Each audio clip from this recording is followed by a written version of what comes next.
de Frobenius. Ok? Então deixa eu dar algumas definições, né? A gente já viu aqui que uma distribuição, só lembrando, dimensão R, era uma atribuição que pegava cada ponto P na variedade, mandava um subespaço de dimensão R, o espaço tangente. Isso é uma distribuição que é diferenciável no sentido em que ela é localmente gerada por campos diferenciáveis, né? Quer dizer, localmente. Você pode escrever esse espaço vetorial como espaço vetorial gerado por R campos diferenciáveis. Então, isso que é uma distribuição. E aí a gente tinha definido também o conceito de variedade integral, também lembrando aqui a definição. Uma variedade integral era uma subvariedade de dimensão R da N, né? Uma N R contida em M, subvariedade, com a propriedade que o espaço tangente de N em qualquer um de seus pontos é o subespaço da distribuição dado naquele ponto. Então você pensa na distribuição como um campo de planos, por exemplo, e o objetivo é descobrir quando que existe uma superfície que é tangente a esse campo de planos em todos os seus pontos. Bom, sim. Dá para pensar que elas têm variedades, o teorema de está sempre mergulhado em algum nível. Dá para pensar, sei lá, uma distribuição como uma função nas Grassmannianas, R Grassmannianas desse R.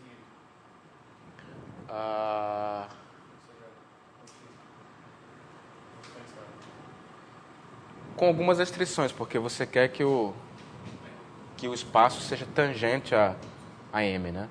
Então, se você tem uma variedade aqui, dentro dela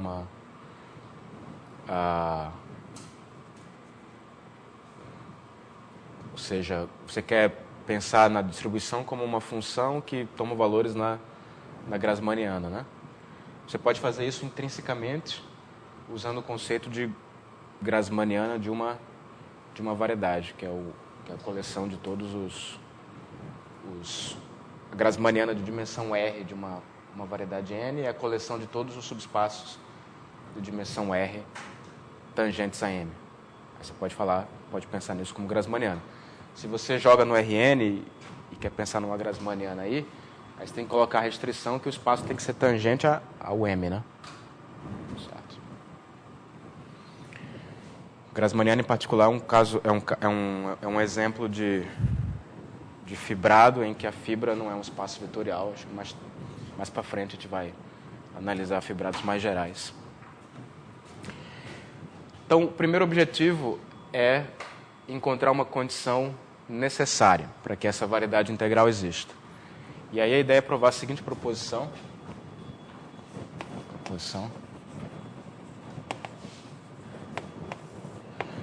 Digamos que eu tenha N uma subvariedade, ou seja, N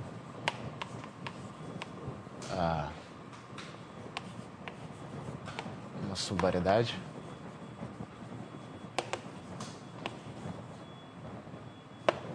E digamos que eu tenha dois campos, sejam X e Y, campos de vetores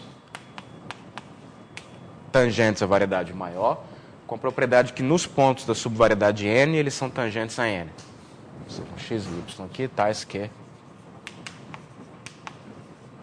para todo ponto P de N, a gente tem que o X de P e o Y de P pertencem ao tangente da N. Então, o mesmo vale para o colchete. Então, colchete XY num ponto Q vai pertencer ao tangente da n para todo Q. Vou colocar P aqui mesmo. Tá certo? Então, desenho. Tem uma subvariedade aqui, você tem dois campos x e y. Mas aí se você pede que ao longo da subvariedade eles sejam tangentes, então o colchete preserva essa tangência dos campos aqui. Talvez vocês tenham até visto alguma coisa parecida no curso, mas vou fazer a demonstração aqui. Então está claro o enunciado aqui? Então o colchete de campos tangentes a n é tangente a n também. Então a demonstração pode ser feita assim. Eu vou pegar aqui um ponto da minha subvariedade n. Por definição de subvariedade, eu sei que existe uma carta que vai levar a subvariedade no hiperplano, num plano aqui, né? Certo? Eu sei que esse tipo de carta sempre existe, por definição de subvariedade, né? Então, vamos escrever isso. Dado um ponto P, uma variedade N, eu sei que existe um difeomorfismo. Eu vou chamar de φ, que vai de U contido em M, em V contido no Rn. Difeomorfismo de uma vizinhança U de P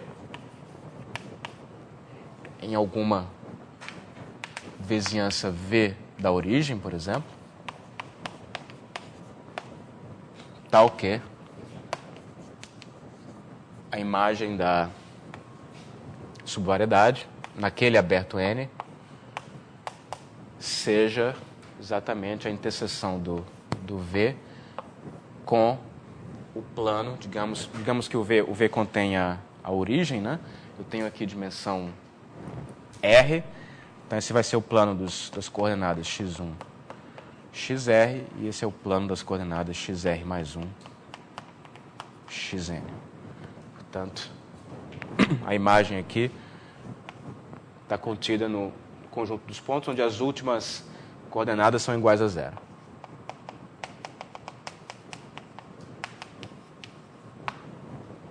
Está claro isso? Então aí você passa agora a ter um problema sobre campos de vetores num aberto do Rn, que quando restritos a esse plano xr mais 1, xn igual a zero, são tangentes. Aí você calcula o colchete e checa que o colchete também é tangente. Então a gente pode escrever os campos em coordenadas, nessas coordenadas. A gente escreve, então, o campo X vai ser, digamos, uma combinação linear com coeficientes AIs. O campo Y vai ser combinação linear, digamos, com coeficientes BIs.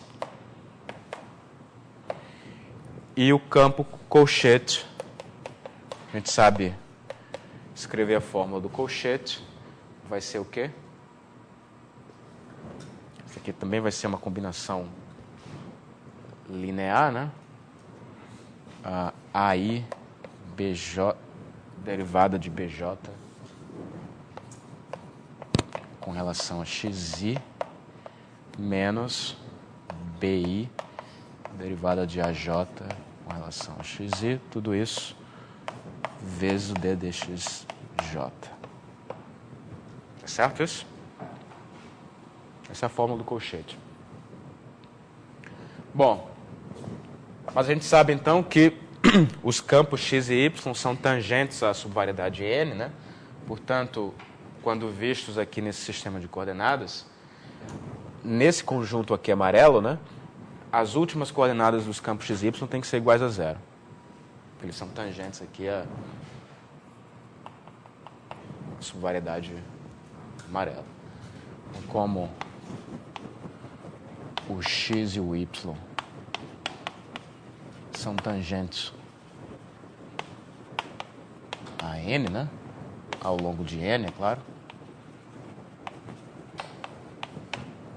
Temos que usar is quando restringo a subvariedade dada por aquele plano, ou seja, quando as últimas coordenadas são iguais a zero, e os bis também, quando as últimas coordenadas são iguais a zero, esses coeficientes se anulam para todo i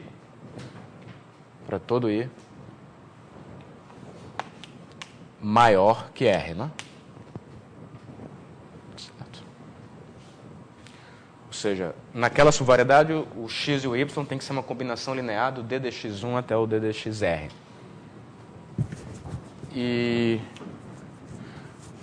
Bom, mas então isso implica que, portanto, se isso acontece, então eu também tenho que a derivada, posso agora derivar com relação a essas primeiras r variáveis, né? Concluo então que a derivada do AJ com relação ao xi, quando as últimas coordenadas são iguais a zero, também dá zero, né? Isso se o J for um desses índices aqui, ou seja, se o J for maior que o R, e se o I for uma das primeiras R variáveis, ou seja, se o I for menor ou igual que o R. Certo? E agora é só olhar o colchete, né? Logo, quando você olha para o colchete, você vai perceber que existem dois casos aqui, né? Você pode escrever vou olhar para o colchete agora, calculado num ponto desse tipo. Num ponto da subvariedade, aí você divide a soma em dois pedaços, de acordo com o J ser menor ou igual a R, ou ser maior que R. Os coeficientes aqui, lembrem que são a I, D.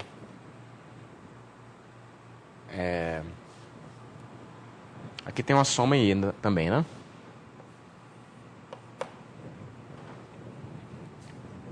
Então aqui a soma em I.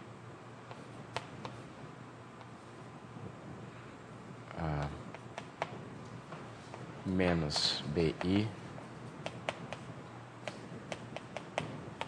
Tá certo isso? Mesma coisa aqui, né? Menos BI. Tudo igual.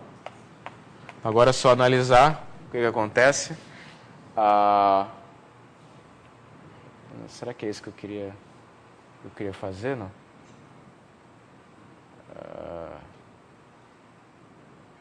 Acho que não era bem isso que eu queria fazer, não. Talvez eu tenha que decompor o I, não? Vamos voltar um pouco aqui e analisar aqui direto, né? Então tem essa soma aqui, o que vai acontecer? Se eu estou analisando os pontos da subvariedade.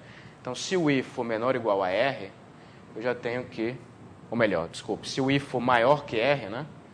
Eu já tenho que esses coeficientes são iguais a zero. Então, esses termos vão se cancelar. Mesma coisa para os BIs. Então, é suficiente olhar para I menor ou igual que R. Mas quando I é menor ou igual que R, né? Eu estou olhando aqui para uma derivada com respeito a uma das primeiras R variáveis. Então, concluo que esse coeficiente aqui vai se anular se o J for maior que R. Ou seja, a conclusão é que só vão sobrar os termos em que o J é menor ou igual a R. Então, posso até aproveitar isso que eu escrevi, então, né, e observar que esse termo aqui vai se cancelar. Certo? Porque esse termo aqui você divide... O J é sempre maior que R, né? Então, você divide no caso em que o I é menor ou igual a R, e aí essas derivadas se cancelam, e o caso em que o I é maior que R, esses coeficientes se cancelam. Então, tudo aqui se cancela. Isso implica que o colchete naqueles pontos da subvariedade é uma combinação linear dos DDXJ, onde o J vai só até R. Né? Isso aqui é tangente ao N. Certo? Então, essa demonstração, ou seja, o colchete de dois campos, o colchete preserva a tangência de subvariedades. Muito bem. Então, isso é uma condição necessária. Qual é a condição necessária? Vamos escrever aqui, né? Digamos agora que eu tenho uma distribuição, então deixa eu colocar aqui para o corolário desse lema. Digamos que seja D uma distribuição.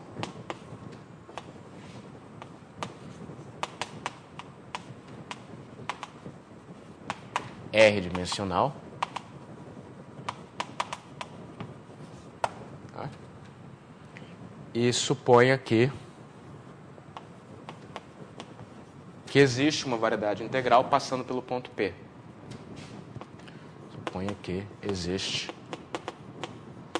uma variedade integral N que passa por P. Passa por um determinado ponto P fixado. Então, dados quaisquer campos de vetores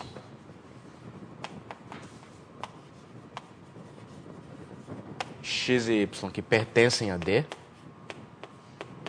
Eu tinha introduzido essa notação na aula passada. Né? Você disse que um campo pertence à distribuição se em cada ponto ele pertence ao plano da distribuição daquele ponto. Então, dados quaisquer campos de vetores x e y pertencentes a D, temos que o colchete de x e y no ponto P fixado pertence ao plano daquele ponto. Isso é um corolário imediato, né? Porque se os campos são tangentes à distribuição D, então sobre a variedade integral eles são tangentes a essa folha, né? Essa subvariedade integral N. Então a proposição implica que o colchete dos dois campos vai ser tangente à folha. Certo? Que, por outro lado, é tangente à distribuição por definição. Certo? Então, um corolário imediato da proposição.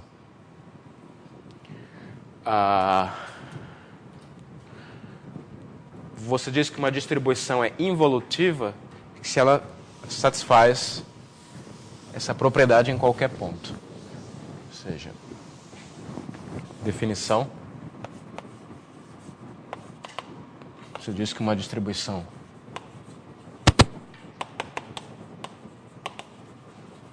D em M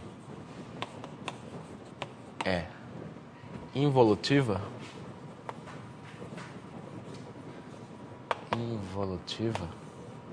se para quaisquer campos de vetores tangentes a D,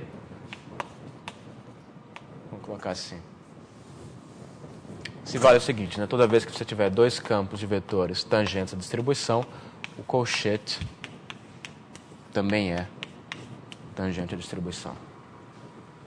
Ok? Então, toda distribuição que almeja, né, possui a propriedade de que em cada ponto passa uma variedade integral, tem que satisfazer essa propriedade, tem que ser involutiva por causa do corolário. Tá certo? Então, é uma condição necessária. Bom, alguém sabe dar um exemplo de uma distribuição que não é involutiva?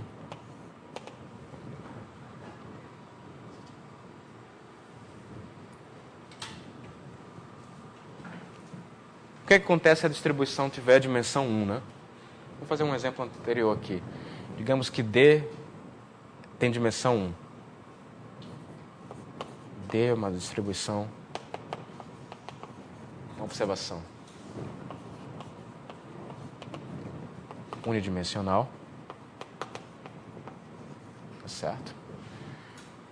Então significa que ela é, você tem o que que ela é? Ela é um campo de retas, né? Por cada ponto você escolhe uma reta.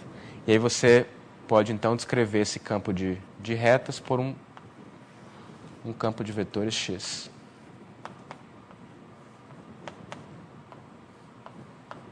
Então, se você quer checar que ela é involutiva, você tem que fazer o colchete de dois campos de vetores que pertencem à distribuição. Um campo de vetores vai pertencer à distribuição somente se ele for um múltiplo desse campo gerador aqui. Vamos mudar o nome para não confundir. Vamos dizer que é Z. Tá?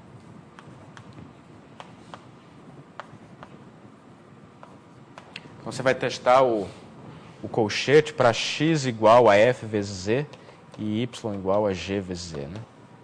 É como você faz o colchete disso daqui. Quanto é que dá isso? Vai dar fz aplicado a g menos gz aplicado a f vezes z. Porque o colchete de z por z dá zero. Certo? Mas isso aqui é novamente um múltiplo de z, né? Pertence à distribuição. Então, toda distribuição unidimensional é involutiva. Isso não é surpresa porque a gente sabe, pelo teorema das EDOs, que dado qualquer campo de vetores, né, por cada ponto passa uma curva integral. Né? Então, a gente já, pelo corolário, essa distribuição tem que ser involutiva. Muito bem, então, vamos passar para o caso seguinte. Digamos que eu estude distribuições da dimensão 2, no R3, por exemplo, campos de planos no espaço tridimensional, e pergunto se sempre passa uma superfície. Alguém pode me sugerir um exemplo de uma distribuição 2-dimensional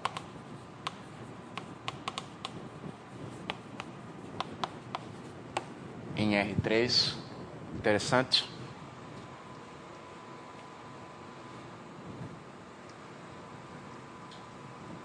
Eu tenho que dar o plano D que passa num ponto x, y, z, né?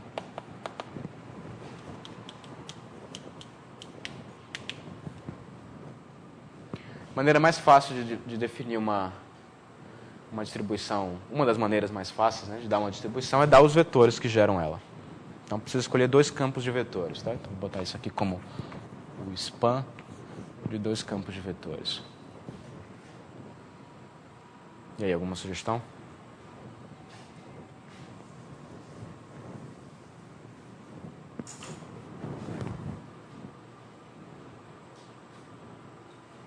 A gente pode começar com a coisa mais simples possível e dar uma perturbada.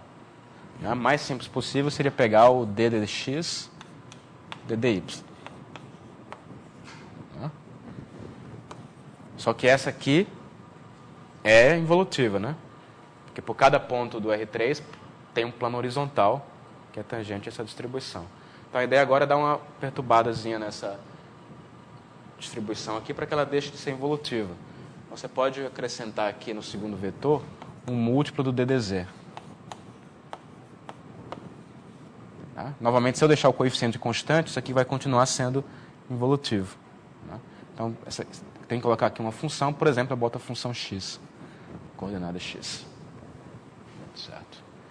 E aí você checa, então, que o colchete do ddx pelo ddy mais x ddz, quanto que dá esse colchete? O colchete aqui dá zero, né? Essa derivada vai agir sobre o x, vai sobrar o ddz, né? E os coeficientes aqui são constantes, então a derivada dá zero, fica só o ddz.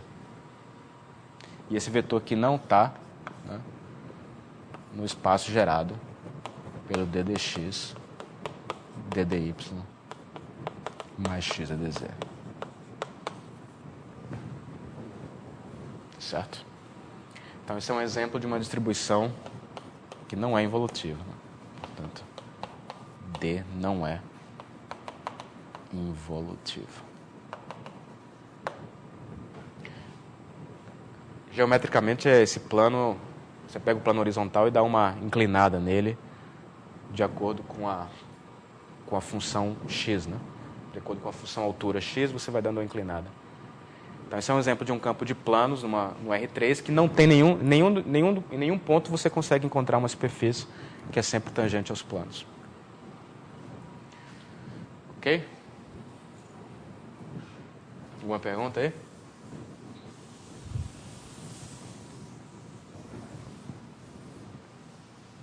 O que o teorema de Frobenius diz é que vale a recíproca. Ou seja, essa é a obstrução. Então, teorema de Frobenius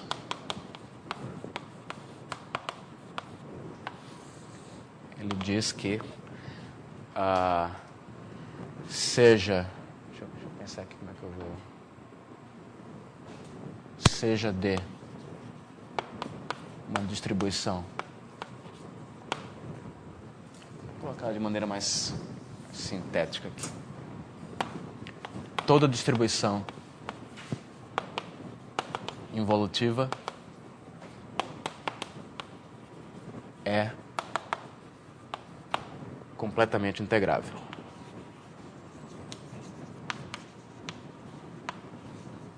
Completamente integrável. Eu acho que eu defini aqui o que é completamente integrável, mas só para confirmar aqui, isso significa que, ou seja, isto é, para todo ponto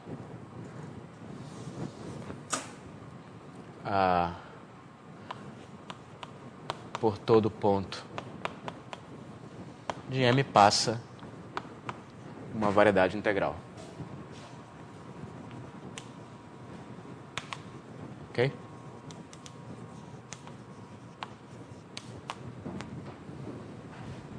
Então, essa é a recíproca. Se uma distribuição é completamente integrável, ela tem que ser involutiva, pelo que acabamos de ver. Vale a recíproca, portanto, esse é o critério a checar, né? Alguma dúvida? Então, antes de provar o teorema, vamos explorar um pouco mais as propriedades do colchete. Entender um pouquinho mais o que o colchete significa.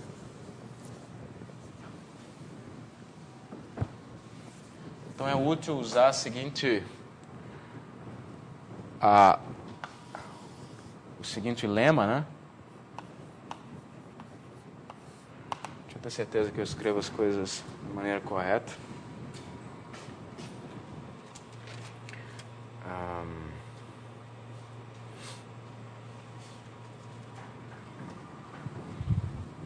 Φ menos T estrela de Y.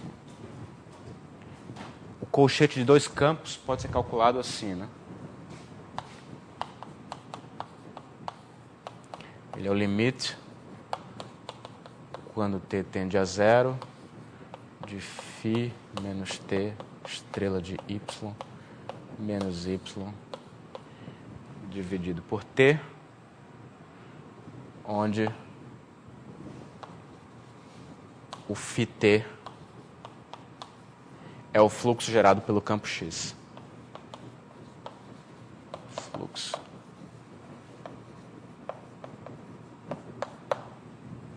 Vocês já viram isso no curso? Mais ou menos? Vou só, então, mais ou menos esboçar a prova, né? Primeiro, o que significa isso, né? Então, vamos colocar aqui a definição, né? O que é o... Isso aqui é o que se chama de push forward, né?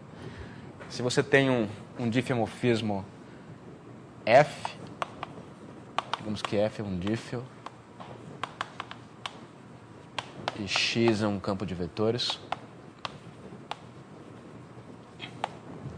Então, o push forward do campo X pelo difeomorfismo F é um campo de vetores, né? Tal que no ponto P, vamos ver aqui. Você quer definir... A ideia é que você está mandando para frente o campo, né? Então, você tem aqui um ponto P, você está mandando para frente pela F. Então, no ponto P, você vai olhar, então, para o que acontecia no F a menos 1 de P. Então, no F menos 1 de P, você tinha um campo, X, né, que você vai agora mandar pela derivada de F. O resultado vai ser um campo de vetores tangente em P, né? Então, isso aqui é a derivada da F no ponto F a menos 1 de P, aplicado ao campo X no ponto F menos 1 de P. Que é o que se chama de push forward. De maneira parecida, você define o pullback de um campo. Certo? A ideia, no pullback você faz o contrário, né? Você olha para... Você traz de volta. Então, você olha para o que acontece para frente. Tem um campo X. Aí o pullback seria o campo que nesse ponto aqui me dá a... Teria que olhar para a derivada de F é menos 1, não é isso?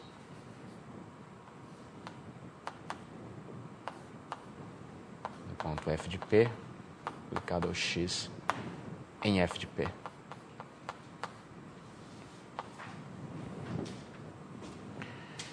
Então, isso que é o push forward, né?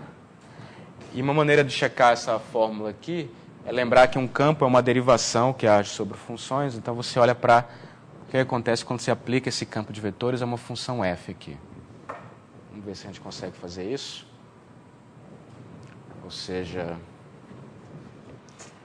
digamos que f seja uma função, né? Vamos mudar aqui a notação, tá? F agora é uma função.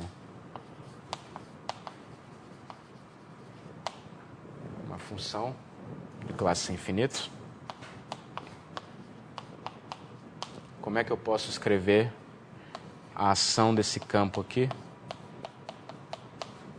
sobre a função f? Estou derivando f com relação a esse vetor, né? Então, isso aqui, vamos só fazer um desenho aqui para não confundir, né? Então, aqui está o meu ponto, estou derivando a f aqui, né? Então, como isso aqui é o push forward pela φ menos t, eu vou estar, então, se esse ponto é P, esse ponto aqui vai ser o ponto φt de P. Tá certo isso? Que é mandado pela φ menos t no ponto P. Aí você pega aqui um campo Y, e aí aquele vetor no ponto P vai ser a imagem pela derivada de φ menos t aplicada a esse y aqui. Então, se eu quiser derivar uma função f com relação a essa direção, você pode pegar uma curva que é tangente a esse vetor, mas aí o que você faz é, você pega uma curva tangente a esse e olha para a imagem dela pela φt. Isso vai ser uma curva tangente a esse vetor aqui. Então, o que eu estou fazendo, então? Vamos ver se a gente consegue acertar aqui, né? Então, eu estaria olhando para... Isso aqui é o y. Essa derivada da f com relação a esse vetor aqui é a mesma derivada da f composta com φ menos t, né? Ao longo desse campo aqui.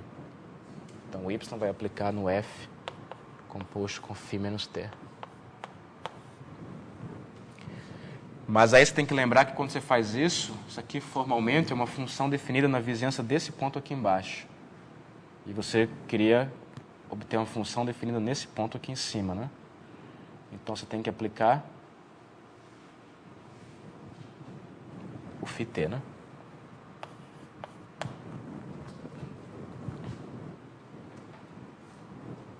Tá?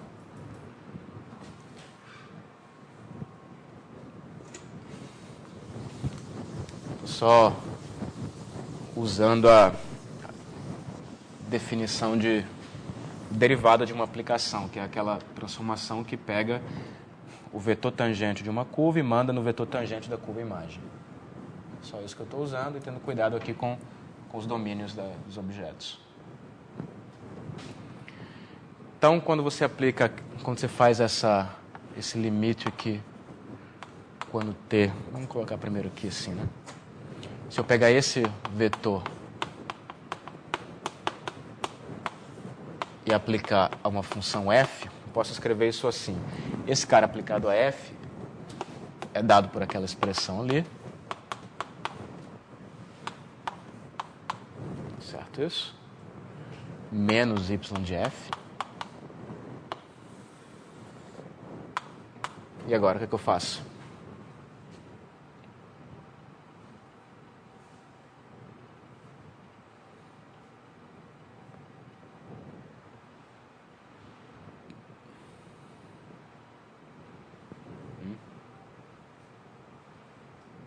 Lembra que eu quero relacionar isso com o colchete, né?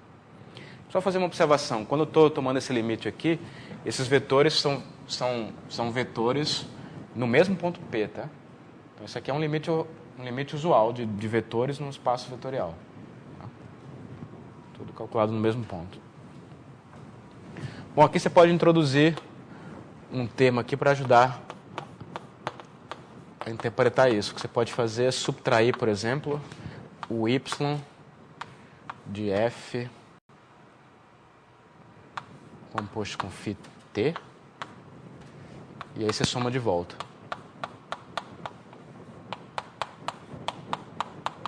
Certo.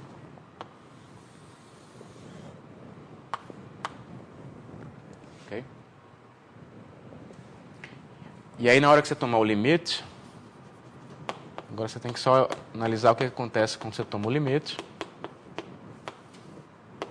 Quando t vai para zero, de f.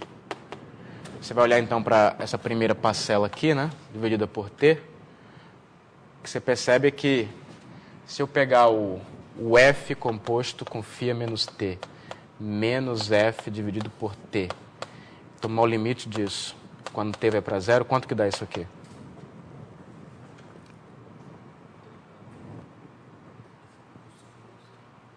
Como? Derivada de f, a derivada de f aplicada ao tangente a essa curva aqui. Não é isso que você quer dizer? Mas qual é o tangente dessa curva? Você tem um ponto P aqui, aí você está olhando para a curva φ a menos t de P. Qual é a velocidade dessa curva? X? Menos, acho que é menos x, né? Menos x, né? Certo? Menos x. Porque é por causa do menos t aqui, né? Esse vetor aqui é o menos x. Então, isso é o menos x aplicado a f. Certo? Também é o menos df aplicado a x, né? E aí, por outro lado, você está aplicando o y por fora, né? Então, fica menos y de x de f. O φt aqui não vai alterar a conta, porque o φ0 é a identidade, né? Tá? Então, no limite, isso dá identidade. Então, fica menos y de x de f. Agora, você olha para esse outro termo aqui, é parecido com isso. Você está pegando essa função, calculando em φt de p, subtraindo o valor em p e dividindo por t. Agora sim, essa curva tem como tangente o vetor x. Né? Então, você está derivando essa função aqui ao longo de x. Aparece com um sinal mais x de y de f. Então, isso aqui é o colchete.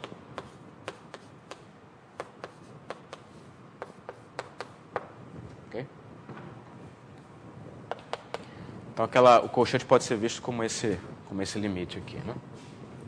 Tem a ver também com a derivada de Lie, né? Ok, então deixa eu escrever uma proposição então, sobre o colchete.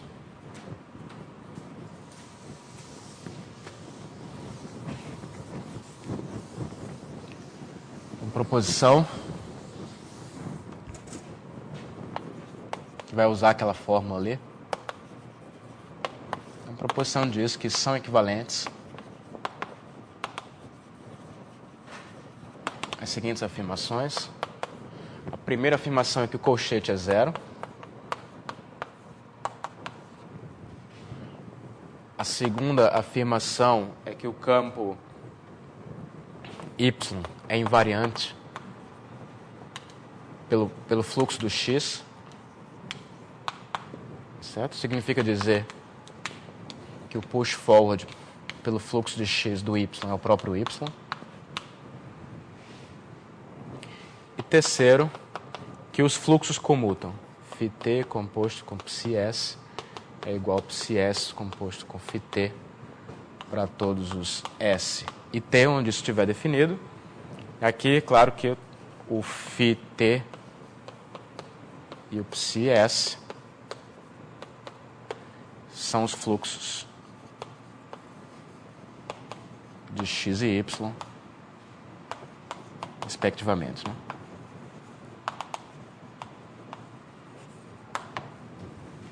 Então, na prática, isso diz que a propriedade de que os fluxos de dois campos de vetores comutam é equivalente ao colchete da zero. É isso que o colchete mede. O colchete mede essa não comutatividade de andar na órbita de um, depois na órbita do outro, e na órbita do outro, na órbita do um. No exemplo que a gente fez aqui, esses dois campos de vetores, se você anda em um pelo outro, depois o outro pelo um, os resultados são diferentes. Certo? Ok, então vamos fazer a demonstração da proposição. Você pode começar a imaginar que isso tem a ver com o teorema de Frobenius, porque você quer gerar superfície. E a distribuição é dada em termos de campos de vetores. Digamos que você tenha dois campos de vetores, como é que você poderia pensar em gerar superfície? Você poderia pegar o ponto P, aí aplicar o fluxo de X, depois aplicar o fluxo de Y. Tem esses dois parâmetros aqui que geram uma superfície. Né? Mas aí você vai ter um problema se, quando você fizer a mesma coisa na ordem oposta, os resultados derem diferentes. Então, tem tudo a ver com Frobenius. Né? Então, vamos provar aqui a proposição. Provar que 1 implica 2.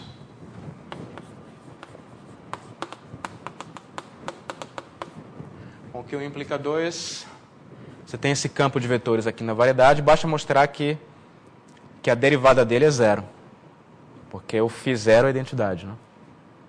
Então é só isso que a gente vai fazer. Então, se você pegar a derivada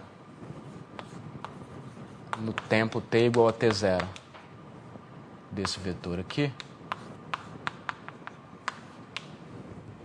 isso aqui é por definição de derivada, é o limite do φ de t0 mais t estrela de y menos φ t0 estrela de y sobre t, quando t vai para zero. Só que aí o push forward do φ t0 sai aqui, porque isso aqui é o φ, como isso aqui é um fluxo, né? O φ t0 mais t é o φ de t0 composto com φt. Então, a derivada dessa transformação vai ser a composição das derivadas. Então, posso tirar o φ t0 aqui, colocar em evidência, φ t0 estrela, e aí eu vou ficar então aqui com φ t estrela de y menos o y dividido por t.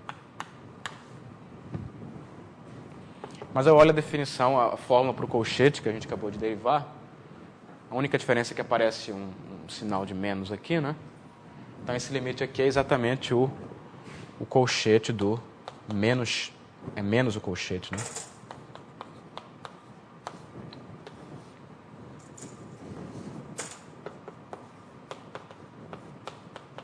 Mas como eu estou supondo que o colchete é zero, isso aqui dá zero, né?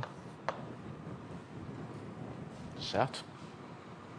Então, em cada ponto P, se eu penso nisso como uma curva de vetores tangentes naquele ponto, essa curva tem derivada zero, portanto ela é constante. Quando t é igual a zero, isso é a identidade. Provamos 2. Aqui 2 implica 3. Vou passar para cá.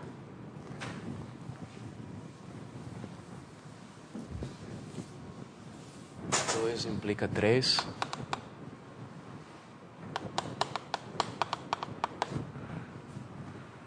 que a gente faz? Então, eu vou supor que eu tenho que um campo é invariante pelo fluxo da x, né?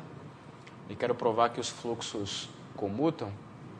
Então, a ideia aqui é simples. O que você faz é você tem dois campos de vetores que são iguais. Então, os fluxos desses campos de vetores têm que ser iguais também. Então, aí você pergunta qual é o fluxo do push forward. Tá? Então, é só interpretar, observar que o fluxo gerado pelo push forward é... Como é que a gente analisa isso?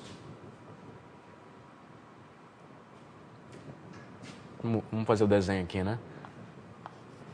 Eu quero saber, se aqui está meu ponto P, eu quero saber qual é a curva integral desse campo ali, né? Aqui no ponto P. Então, como isso é o push forward, eu vou olhar aqui então para o φ a menos t de P, não é isso? Que ele é mandado por φt nesse ponto aqui. Aqui tem um y. E aqui vai ter então, pela derivada, push forward. Então eu sei que uma curva que vai ser tangente a esse vetor aqui, em cada um dos pontos, vai ser simplesmente a imagem, né, por φt da curva que é tangente a esse cara aqui. Certo? Então o fluxo desse campo, né, se eu quisesse olhar agora para, vamos chamar de alfa, né? Se eu quisesse saber quem é o alfa S de P, olhando a órbita do push forward, o que eu faria olharia o ponto φ menos t de P,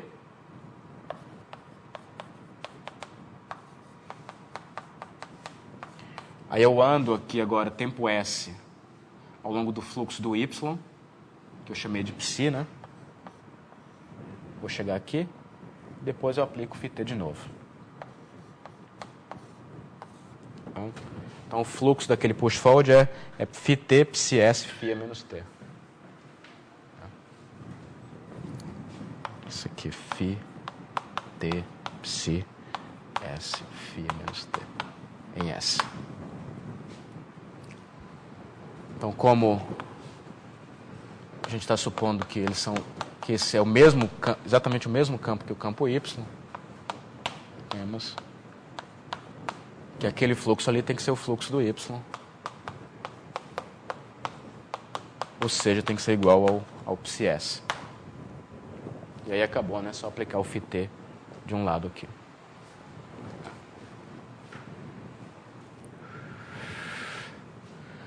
Finalmente, que 3 implica 1.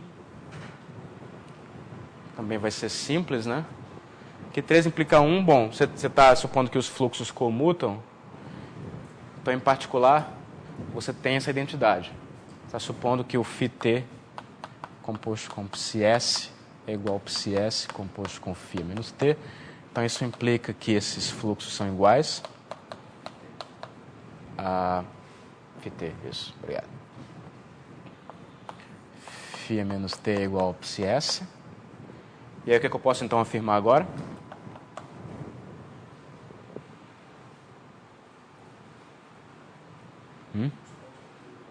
Como? É que os campos são iguais, né? Ou seja, vale a recíproca. Se os fluxos são iguais, os campos são iguais também. Então, como essas transformações formam o fluxo do push forward, né? A gente tem que o push forward de y igual a y.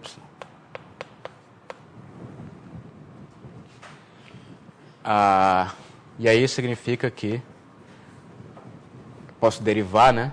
Significa que essa derivada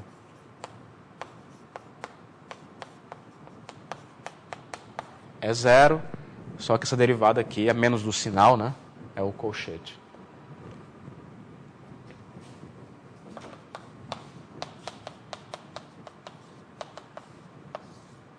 Que é o que a gente queria provar, tá? Então, essas três propriedades são equivalentes, ou seja, os fluxos comutam somente se o colchete é zero. Uma pergunta até aí? Então, agora a gente pode provar o teorema de Frobenius.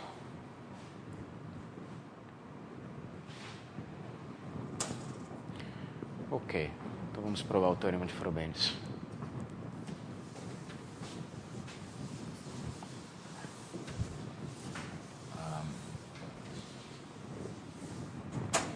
Prova o teorema de Frobenius. A prova é basicamente usar... É EDOS, essencialmente, né? A gente tem que trabalhar um pouquinho para arrumar as coisas, mas a gente vai usar só esses fluxos. Então, o que você faz é o seguinte. Você sabe que toda distribuição é localmente gerada por certos campos de vetores. Tá?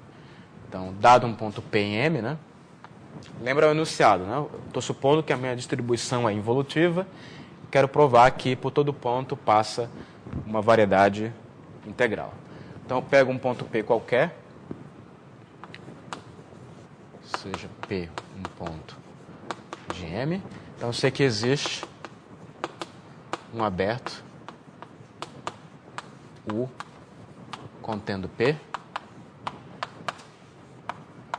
Tal que nesse aberto, para todo Q no aberto U, vale que a distribuição no Q é o espaço vetorial gerado pelos vetores que eu vou chamar de x1,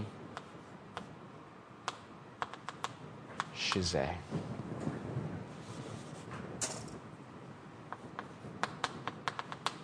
xr de Q, onde o x1 e o xr são campos de vetores diferenciáveis no aberto U. Ok. Muito bem.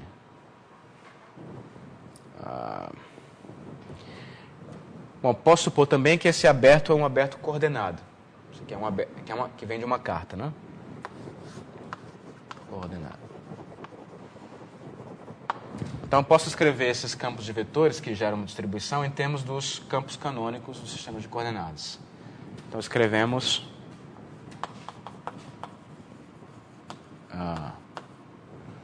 o campo xi vai ser, então, a combinação linear com coeficientes A e J dos D de xj,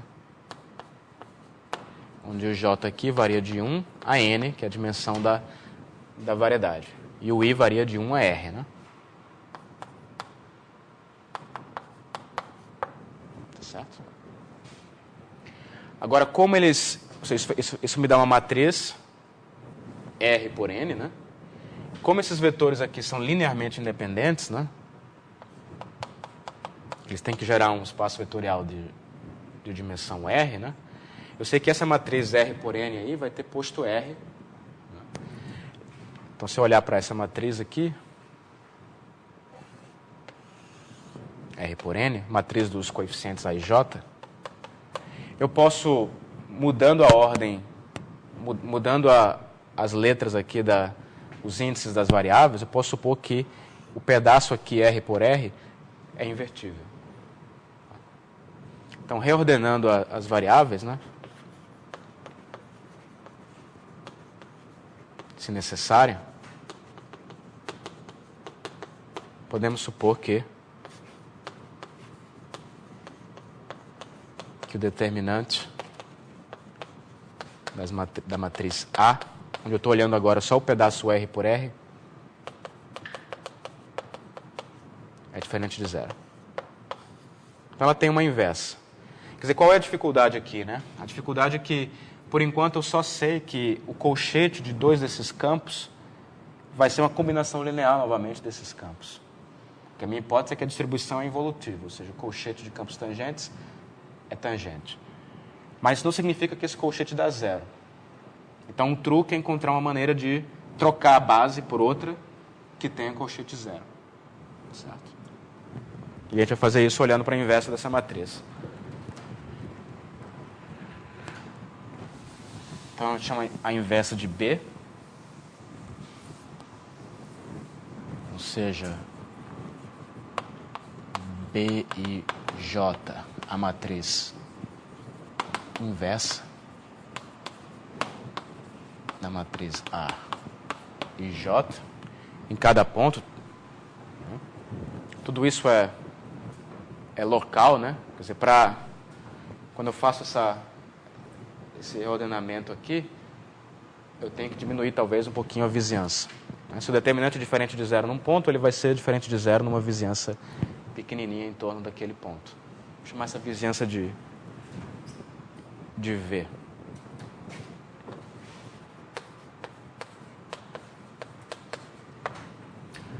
Ok.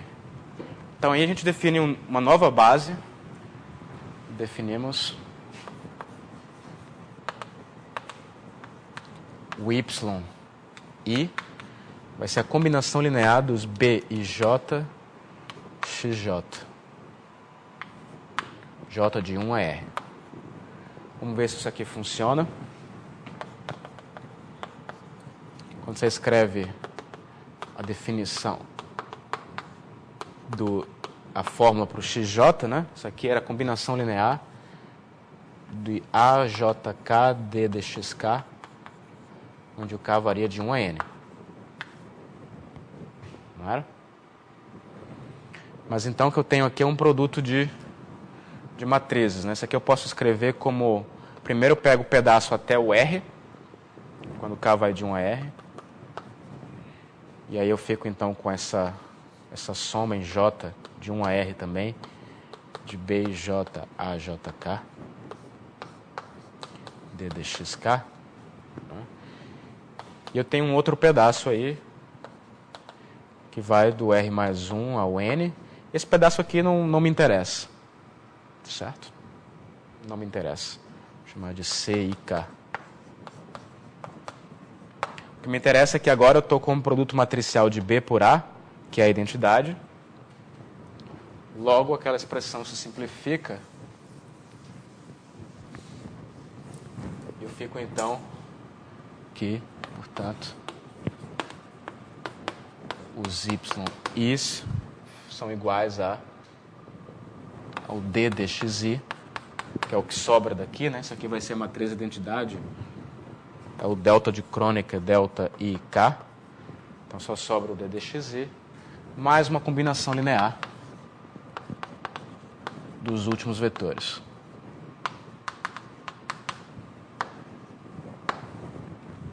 Tá certo até aí?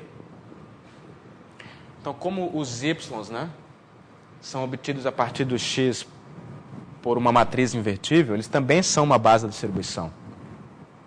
Isso aqui implica que a distribuição também é o span dos y's. Tá. E agora tem uma vantagem. Quando eu faço o colchete do yi pela yj, né, então isso implica que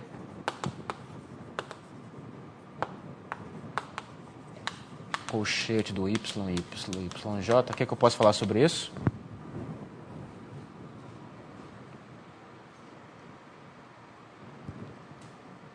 Se eu usar essa fórmula aqui, né? Quando eu faço o colchete do D dxy com D dxj vai dar zero. Os colchetes de campos coordenados sempre zero. Então, não me interessa direito exatamente quais são os coeficientes, mas eu sei que vai ser uma combinação linear dos vetores D dxk, onde o K varia de R mais 1 a N. Então, isso aqui é uma combinação linear com certos coeficientes, que eu chamo de D e JK. Mas o que importa é que essa soma está começando no R mais 1. E agora o que a gente faz agora? Da base do y, né? Ou seja, agora a gente usa a hipótese. Como a distribuição é involutiva, né?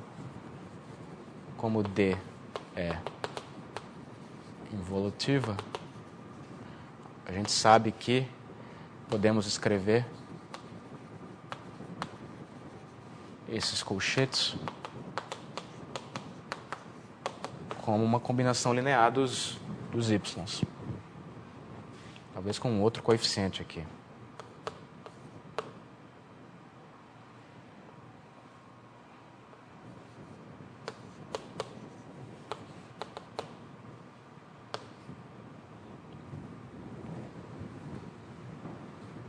certo? Só que aí, se você iguala as duas fórmulas, né? O que você conclui? De um lado aqui você tem o lado esquerdo, é uma combinação linear só dos últimos vetores, né? Por outro lado, cada YK traz aqui no seu início, né? Um vetor ddx e onde o i varia de 1 a r. Então, essa fórmula aqui só é possível se os coeficientes forem iguais a zero. Então, você escreve, se você quiser ser mais explícito, você vai ter de um lado uma soma assim,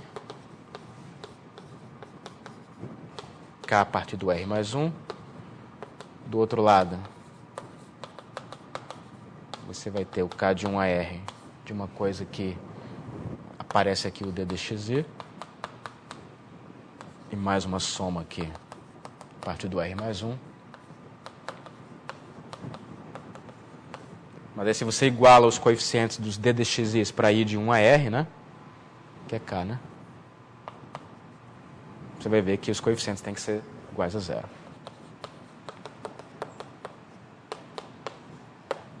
Isso implica que o colchete é zero.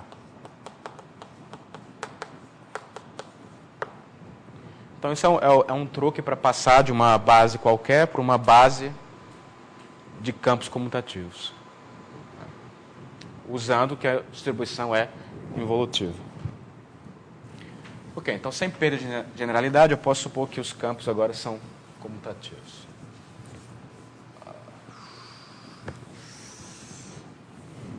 Então, o que a gente conseguiu até agora é que a gente conseguiu escrever a distribuição como o gerado por esses campos y1, yr. E eu posso, então, se eu escrever agora, se eu chamar de φ t i, o fluxo gerado pelo yi, isso aqui comuta com φ s j.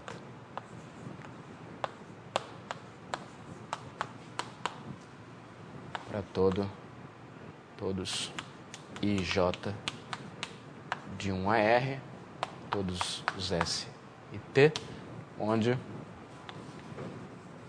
estou chamando de φti o fluxo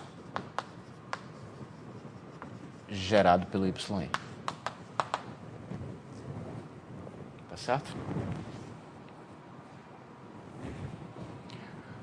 Então, agora a gente pode usar aquela ideia, né? Eu posso agora, se eu quiser construir a minha superfície integral pelo ponto P, posso definir, então, pego o ponto P, ando pela órbita de um campo, ando pela órbita do outro, né? E aí isso produz uma superfície com a mesma dimensão que a dimensão da distribuição. Então, como é que a gente faz? Então, agora a gente definimos, então, vamos dar uma letra para isso. Eu já usei F aqui, não? Usei F ali, né?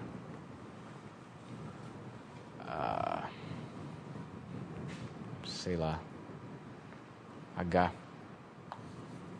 H vai pegar, então, R parâmetros, né? T1, TR. O que ela vai fazer vai pegar o ponto P, vai andar tempo TR no fluxo do YR, depois, assim sucessivamente. T1, 1.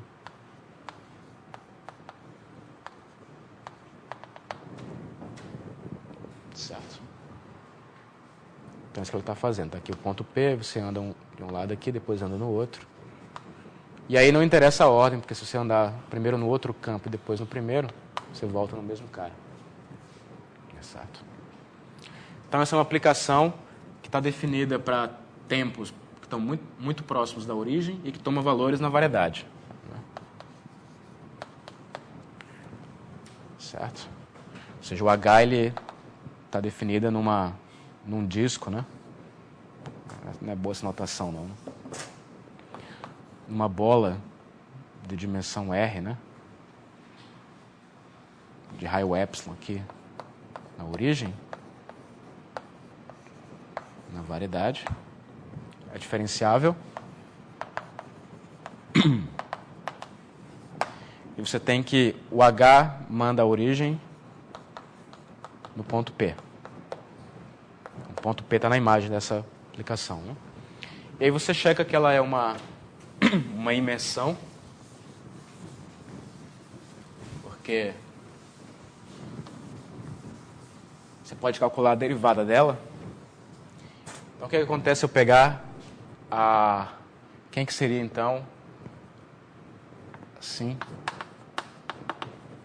a derivada do H, um determinado T1 TR, aplicado ao D DTI. Como é que eu calculo essa derivada? Estou derivando na direção, na variável TI, né? Tem que trocar a ordem, né? Então, o que você faz é isso aqui é a mesma coisa que a composição com o φTI aqui fora.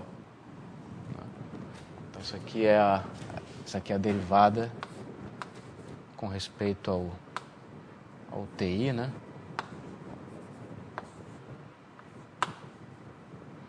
Da expressão φTI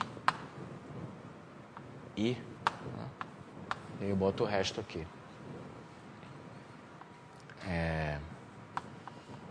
T11 e assim por diante, né? O iesmo aqui estaria omitido, né? Φ TR de P. Então, estou derivando essa curva aqui na variável TI. Quanto que isso dá? É o YI, né? Naquele ponto. Certo? O φTI é o fluxo do YI.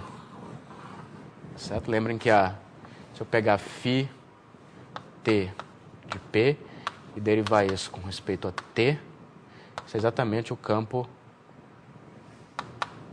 YI no ponto φT de P. É a órbita. Então, isso aqui vai ser o YI no ponto φI TI desse cara aqui.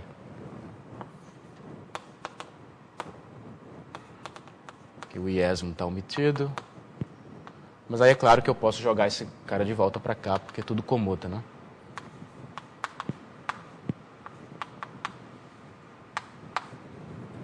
Então, isso aqui é exatamente o YI no ponto H de T1TR.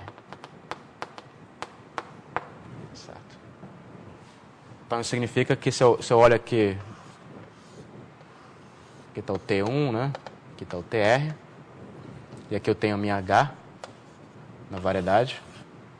Está me produzindo uma superfície. O que eu chequei foi que, se eu pegar qualquer ponto aqui do domínio, né, quando eu olho para a imagem, olho para a imagem pela derivada dos vetores canônicos, o que eu vou obter aqui são exatamente os campos YI, aquele ponto. Certo? Ou seja, essa superfície que você produziu aqui é uma variedade integral. O tangente dela em qualquer ponto é a distribuição. Isso aqui com certeza dá uma subvariedade porque a H é uma imensão, né? Segue daqui que a derivada da H na origem, isso vai ser uma transformação linear do espaço euclidiano de dimensão R do tangente da variedade. Como a imagem dos vetores canônicos são os YIs, que são linearmente independentes, isso aqui é uma transformação linear injetiva. É injetivo. Então, a gente sabe que toda imensão é localmente um mergulho, né? Você pode restringir um pouquinho mais esse epsilon aqui. Portanto, vai existir um delta menor que esse epsilon. Tá ok. O H restrito ao delta.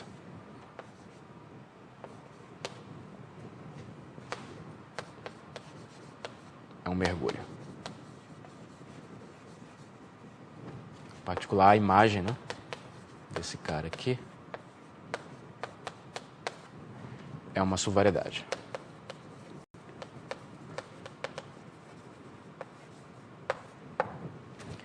Então a gente acabou de checar que o tangente dessa subvariedade é dado pela distribuição, né?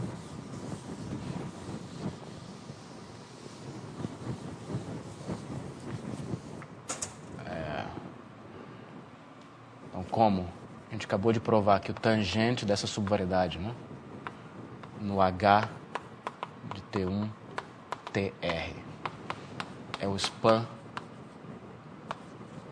Isso aqui, por definição, é dimensão, né? É o span das derivadas aplicada aos DDTI.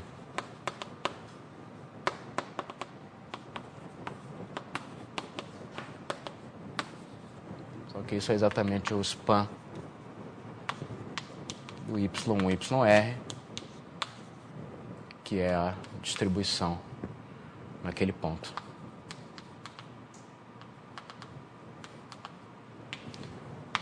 Temos então que N é uma variedade integral de D que passa por P.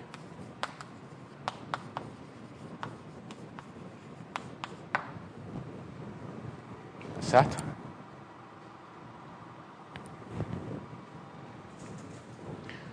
Ok. Agora, se a gente olhar com um pouquinho mais de cuidado para essa prova, na verdade ela prova muito mais que isso. Então o que eu mostrei por enquanto foi o seguinte, né? Foi esse enunciado aqui, que dada uma distribuição evolutiva, por todo ponto passa uma variedade integral. Eu peguei um ponto P aqui e mostrei que por aqui passa uma variedade integral, né? Agora eu afirmo que você pode provar uma coisa bem mais forte que isso usando a mesma prova. Alguém tem alguma ideia do que dá para fazer? Deixa eu fazer um desenho melhor. O que eu fiz foi, eu tenho aqui a minha distribuição, né?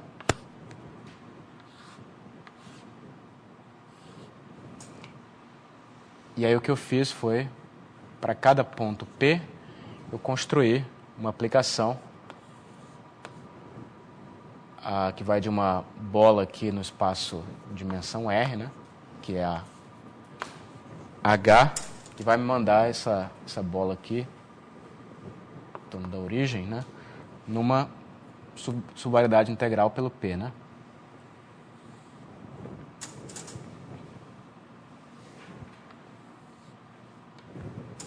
Vou construir essa variedade integral passando pelo P aqui. Só que a mesma prova faz muito mais. Alguém tem alguma ideia?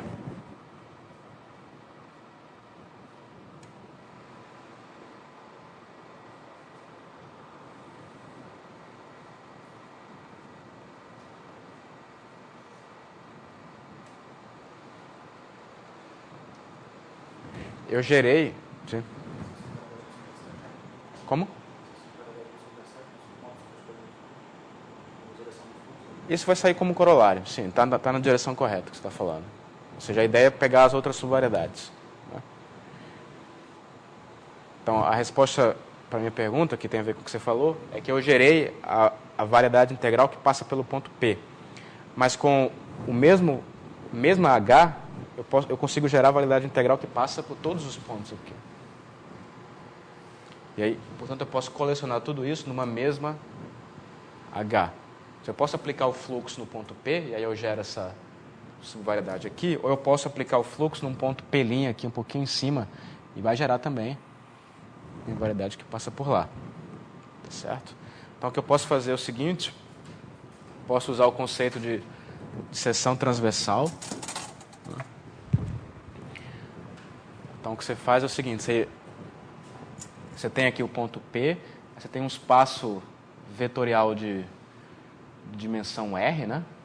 Então você consegue encontrar uma seção transversal. O que é isso? Isso aqui é simplesmente uma uma subvariedade de dimensão n menos r, né? Subvariedade, que passa pelo ponto P, e que no ponto P o tangente a ela complementa o tangente da distribuição. Ou seja, tangente à seção do ponto P soma a distribuição, né? Ponto P é o tangente da variedade toda. Certo? Vocês concordam que essa subvariedade sempre existe? Não é? Porque você pega uma carta, você usa um sistema de coordenadas, qualquer disco que seja tangente cujo espaço tangente é transversal, né? É o tangente da P, vai dar. Então, o que eu vou fazer agora é o seguinte: uma vez que eu tenho essa seção transversal, tudo aqui é local, tudo aqui é pequenininho, tá? Então, eu posso agora escolher um sistema de coordenadas para sigma, que passa pela origem. E eu vou colocar esse sistema de coordenadas aqui. Vou ampliar essa caixa aqui, né? Então, aqui, essa direção agora é o R, N menos R, né? Tem aqui um intervalo aqui. E aí eu pego aqui, que eu vou chamar, vamos dar uma letra para isso.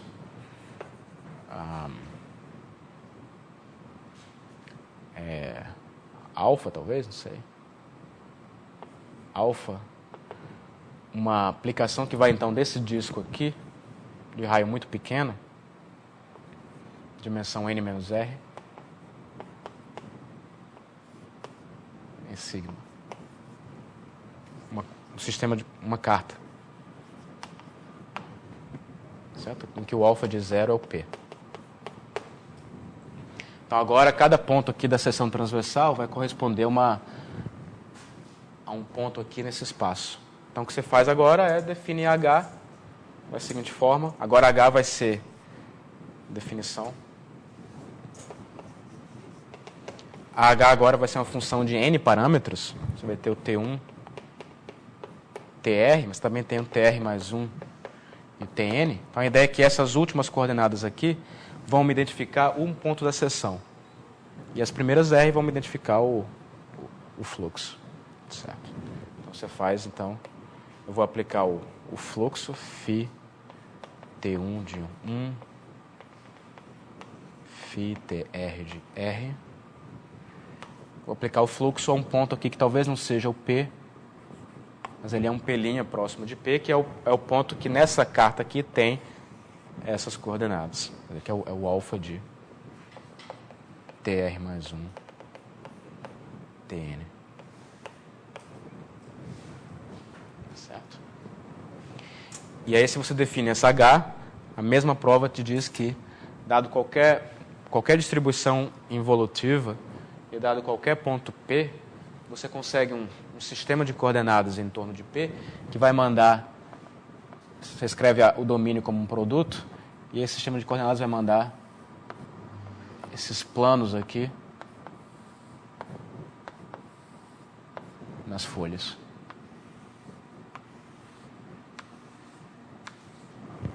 Certo? Que te diz que essa variedade integral ela não só existe, mas também tem uma estrutura de foliação. Como você falou, elas não se intersectam, né, localmente e podem ser todas arrumadas aqui por um sistema de coordenadas. Como? Diminuir. Tem que fazer a mesma prova, né? Você define H, depois você checa que você tem que checar que a derivada de H na origem, agora isso vai do Rn na variedade, é um isomorfismo, né? E aí você usa o teorema da função inversa.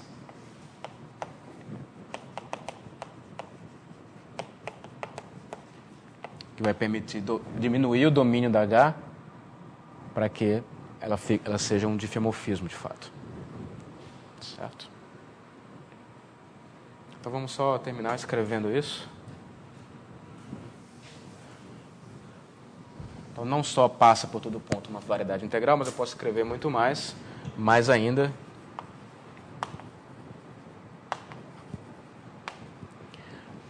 existe um difeomorfismo φ, que vai de um aberto de P, um aberto do Rn, que eu vou escrever como um produto de uma bola. Bom, o raio depois você pode normalizar, né? Posso colocar raio 1 se eu quiser aqui.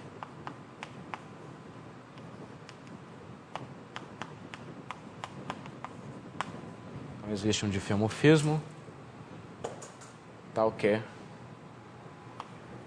vou chamar de psi aqui. O psi de P é igual a 0. O U aqui é alguma vizinhança de P, né? Psi de P é igual a 0. E que manda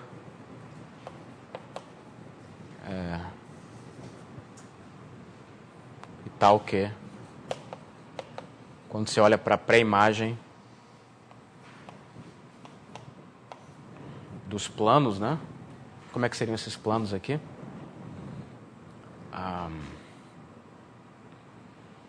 As últimas variáveis iguais a uma constante, né? x, r mais 1 igual a uma constante C1, tarará, x, n igual a uma constante C. Quantas são? N menos R, né?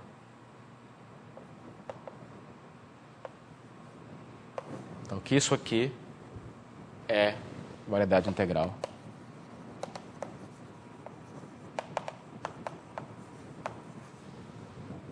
Para todas as constantes, né? Para todo C1, Cn menos R que pertencem a essa bola aqui.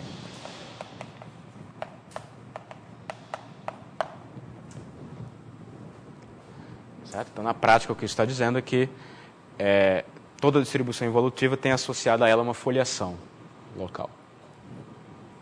Okay. Sim.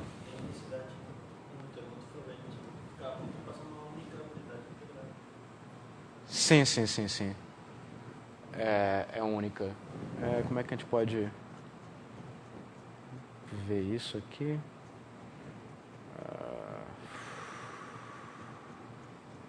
Bom, ela tem que ser única porque ela tem que ser gerada pelo fluxo, né? Quer dizer, se você tem uma... Essa eu deveria ter observado isso. A folha é única porque, como você sabe que ela é... Digamos que eu tenho uma folha, né? Como você sabe que o tangente dela em qualquer ponto é o span dos y, né?